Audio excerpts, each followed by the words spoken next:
Fala pessoal do nono ano, tudo bem com vocês? Vamos lá para a nossa retomada para avaliação do quarto bimestre. Vai cair aí capítulos 8, 9 e 10. O capítulo 8 é As Ditaduras da ou na América Latina, de 1954 a 1990. Vamos lá. De acordo com o que conversamos, vocês preferiram no vídeo anterior falar sobre os conteúdos a partir desse esquema resumo aqui. Então, vamos começar por aqui. A primeira coisa, quando a gente fala de 54 a 90 ditaduras na América Latina, a gente está num contexto de Guerra Fria. Então, pós Segunda Guerra Mundial, a gente tem o período de Guerra Fria, que é aquela disputa ideológica entre Estados Unidos e União Soviética, e a gente precisa entender que tem impacto direto nas ditaduras aqui da América Latina, tá? Por quê? A América Latina é zona de influência dos Estados Unidos da América desde a doutrina Monroe, que vocês viram no 8º ano. Então, a América, os Estados Unidos não ia deixar com que a influência maior fosse da União Soviética. Então, por ter mais proximidade e por já ter controle sobre esses governos há muito tempo atrás, desde os começos dos anos 1800 e alguma coisa, nos processos de independências desses países da América Latina.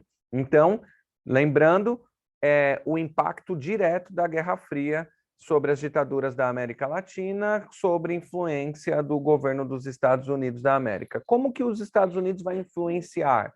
Ele vai influenciar na parte cultural, mas não somente. A parte principal de influência dos Estados Unidos da América vai ser no financiamento. Financiamento do quê? Financiamento de armamento, fortalecimento das Forças Armadas e também financiamento de propaganda. Tá? Então, toda essa estrutura dos Estados Unidos da América vem para dentro de países como Brasil, Chile, Paraguai, dentro desse período de 54 até 1990, tá certo? A gente precisa entender, já que vamos falar de ditaduras na América Latina, qual é a diferença de uma ditadura para um governo constitucional. Governo constitucional, ele está de acordo com as leis do país, de acordo com a Constituição. Então, por exemplo, no Brasil, o governo ele é decidido a partir de suas leis da Constituição, que é um governo de 4 anos, com eleições, podendo ser reeleito apenas uma vez, o presidente, os governadores e os prefeitos. Então, existe toda uma lei que é escrita, decidida e votada, e esse é o governo constitucional. A ditadura, ela está fora da Constituição. O governo ditatorial, ele que define suas próprias leis de acordo com as suas necessidades ou interesses. Quando a gente pega, por exemplo, a história do Brasil de 64 a 85, a ditadura no Brasil, cancela-se a Constituição vigente, é um golpe de Estado militar em 31 de janeiro de 64, perdão, 31 de março de 64, e eles passam a governar a partir de atos institucionais. Então, eles escrevem suas próprias leis, o povo não participa, a Câmara dos Deputados e tudo mais é perseguido e é fechado, e eles passam a governar da sua forma com as suas próprias leis, tá certo? Então, esses pontos são importantes. Vamos aqui para o nosso mapinha. Contexto geral, tensões da Guerra Fria, a gente falou, características, medidas autoritárias e violentas, aqui a gente está falando de ditadura, então militarização, repressão das oposições, então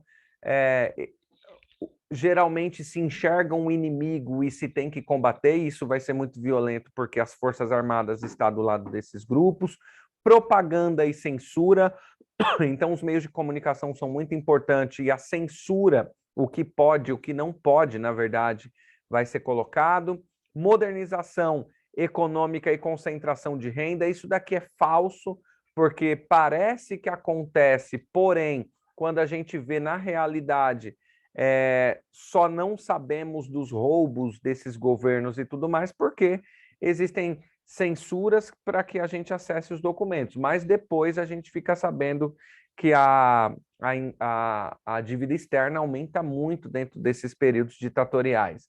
Crise econômica a partir da década de 70, e aí é dentro desses governos que é quando estoura, né? Quando por exemplo, no Brasil, a ditadura dura 21 anos, então é impossível ficar esses 21 anos no silêncio, escondendo essas crises internas. Então chega uma hora que ela estoura. E redemocratização acelerada por conta da crise. Então, uma crise causada pelo próprio regime, e aí a redemocratização, que seria entregar os governos na mão de civis, tirar da mão dos militares, ela é natural que aconteça, tá? Primeiros tempos de ditadura, e aqui a gente vai falar do Brasil, tá? A setinha vem aqui, ditadura civil militar brasileira, 64 a 85, foram 25 anos. Primeiros tempos da ditadura, bipartidarismo.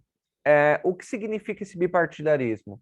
Significa que os militares só deixam existir dois partidos políticos, que é o deles, que é a situação, e o de oposição. Qual é o interesse em fazer o bipartidarismo? É ficar mais fácil identificar quem é seu opositor. Porque se só tem dois partidos, um está contra mim, outro está a favor. Então, aqueles que estão contra vão ser perseguidos claramente.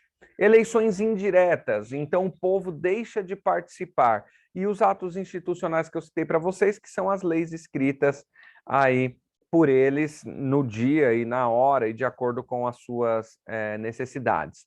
A censura e repressão.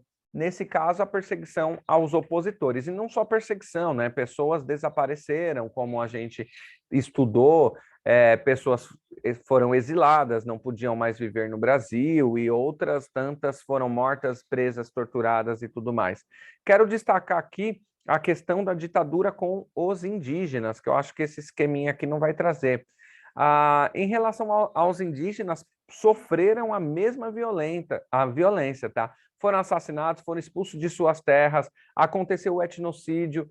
Em Minas Gerais, por exemplo, na terra dos Krenak, nas margens do rio Atu, foi construída uma cadeia, então o indígena que falasse seu próprio idioma era exposto violentamente na frente dos outros e era preso, certo? Então, o etnocídio aconteceu violentamente dentro da ditadura militar com os povos originários do Brasil ou os povos indígenas, como preferirem, tá? Existiu uma forçação para que eles saíssem de suas terras e muitos indígenas resistiram e não saíram, coisa que foi importante para que em 1808, com a redemocratização do nosso país, fossem acrescentado na Constituição certas cláusulas que pudessem manter os indígenas em suas terras. Mas, infelizmente, até hoje, uma das lutas dos povos indígenas é a demarcação de terra, que não está sendo cumprida de acordo com a Constituição Federal de 88. Vamos lá. Ato institucional, né? Endurecimento do regime. Ato institucional número 5, de 1968. O ato institucional número 5 significa AI-5, é a sigla de ato institucional, ele é o quinto, foram 17 atos institucionais, que foram essas leis, né, colocadas pelos militares. O ato institucional número 5, ele é colocado aqui como mais importante, por quê? Para que ele serviu? Anotem aí. Para fortalecer o poder do governo central na mão dos militares e os mecanismos de repressão. A partir do ato institucional número 5, qualquer cidadão perdia o direito de se defender. Então, se você está andando na rua, o militar te aponta um crime, você é levado para a cadeia e ponto final. Você não tem direito a um advogado, você não tem direito a se defender do crime que ele está apontando. É esse ponto final. Isso também acontece em 1968, mesmo ano que o bipartidarismo acontece. Da forma que o governo endurece de um lado, a oposição a esse governo também vai endurecer do outro lado, que é a luta armada. Então, civis vão pegar em armas e pensar, já que não podemos dialogar com esse governo, eles criminalizam os nossos pensamentos, então a única forma de vencê-los é a partir da luta armada. E aí a gente vai conhecer alguns movimentos de luta armada dentro do território brasileiro. E, lógico, o aumento da repressão por parte dos militares que têm a máquina na mão, é o Estado praticando terrorismo dentro do seu próprio país, perseguindo os seus civis, tá? Na década de 70 vai acontecer o milagre econômico, que está entre aspas aí, porque era uma mentira, porque esse dinheiro era o seguinte: os Estados Unidos financia as ditaduras. Essas ditaduras elas têm que dar certo à visão do capitalismo. Então, os Estados Unidos vai injetando dinheiro para que essa crise não apareça. Então, esse suposto milagre econômico é para dizer, está tudo bem. Mas, como eu disse para vocês, no final da ditadura a gente vai saber, porque aí tem as contas abertas e aí a dívida externa está muito alta, porque isso tudo está sendo construído com dinheiro dos Estados Unidos da América. Tá? Crise do regime, de 78 a 85.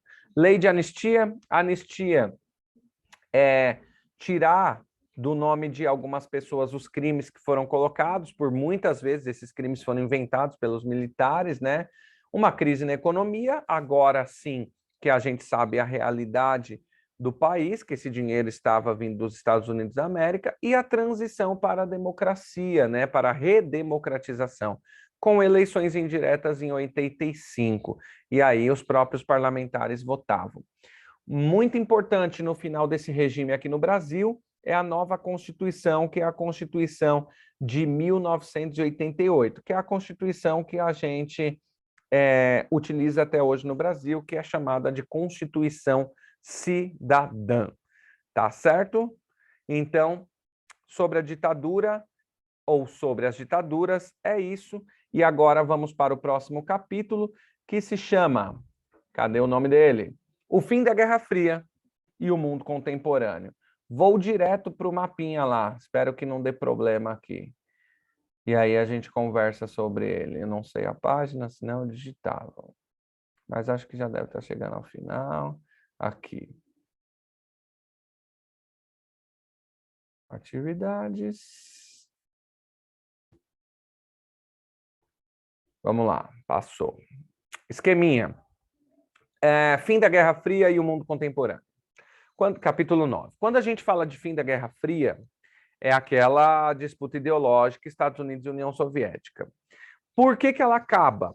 Porque a União Soviética se desfaz, né? A União das Repúblicas Socialistas Soviéticas se desfaz. Quando? Dois pontos importantes. 1989, queda do Muro de Berlim, ou derrubada do Muro de Berlim. 1991, a União Soviética se dissolve. Um personagem muito importante para a dissolução da União Soviética é o último presidente da União Soviética, que era presidente russo, Mikhail Gorbachev. Ele apresenta duas propostas políticas no seu governo no final da década de 90, início de 80, início da de 90, que é a perestroika e a glasnost. Eu falei para vocês em aula glasses, em inglês, óculos, glass, vidro. Então, glasnost vai significar transparência no governo. E a perestroika é uma política de reconstrução da Rússia. Não deu certo, né? Essas políticas elas não evitaram os problemas da União Soviética, apesar que muitos historiadores atualmente colocam que essas políticas foram feitas por Mikhail Gorbachev justamente para que a União Soviética se dissolvesse, né? Que é o que acontece dentro do governo do Gorbachev, tá? Então vamos aqui, ó, fim da Guerra Fria e o mundo contemporâneo. Crise do comunismo soviético. Nosso livro aqui é necessário uma correção, porque o comunismo soviético ele só existiu até 1922, com a morte de Lenin. A partir do Stalin assumindo, o que acontece ali é uma ditadura. E ainda no final já é uma outra coisa completamente diferente, né? A falta de liberdades política, social e cultural, aqui a gente está falando do governo do Stalin, e do outro lado economia planificada impede a diversificação, tá? Então, aqui, governo Stalin. Quando a gente chega em Gorbachev, né, reformas a partir de 1985, aqui a gente tem, ó, Perestroika e Glasnost, que são as propostas colocadas por Gorbachev e o fim que levam ao fim da União Soviética. Não que levam, né? Mas é uma sequência de fatos que vai acontecer. No Oriente Médio, eu não vou comentar isso aqui porque a gente não falou disso em aula, então eu vou ficar aqui com a União Soviética. O que a gente precisa falar desse segundo tema, que é mundo contemporâneo? A respeito do mundo contemporâneo, eu só quero compartilhar com vocês uma coisa, que é a questão do neoliberalismo, essa nova ordem mundial, né, que está aqui no comecinho, ó, políticas neoliberais. O que é esse neoliberalismo? Esse neoliberalismo vai pregar o Estado mínimo, então a mínima intervenção do Estado na economia. Como assim, mínima intervenção do Estado na economia? O livre mercado. O presidente ele não vai determinar leis para o comércio. O pensamento é que o comércio auto se regule ou se autorregule. Então, como que ele vai fazer isso? Com privatizações. Então, a educação privatizada, a saúde privatizada, tudo privatizado, quem vai tomar conta são empresários e não mais o Estado, certo? Então, essa é a grande questão. Estado mínimo, privatização, menor interferência do Estado na economia.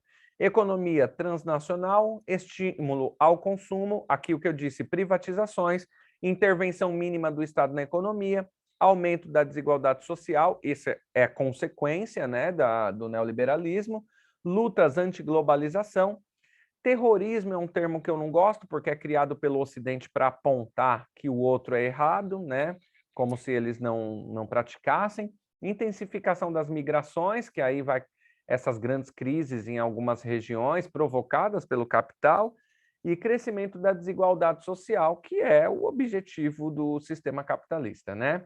Então, essa é a grande questão. Vamos para o último capítulo nosso, que o título é... Vamos chegar nele aqui. Atividades... O Brasil na virada do milênio. Aqui o Brasil na virada do milênio, a gente está falando de 2000 para 2001, né, ali, esse processo, e aí eu quero só apresentar alguns pontos para vocês, porque esse capítulo de fato a gente não viu, então eu vou, na prova, o que cair sobre esse capítulo vai ter texto de base, mas eu quero mostrar para vocês aqui algumas questões.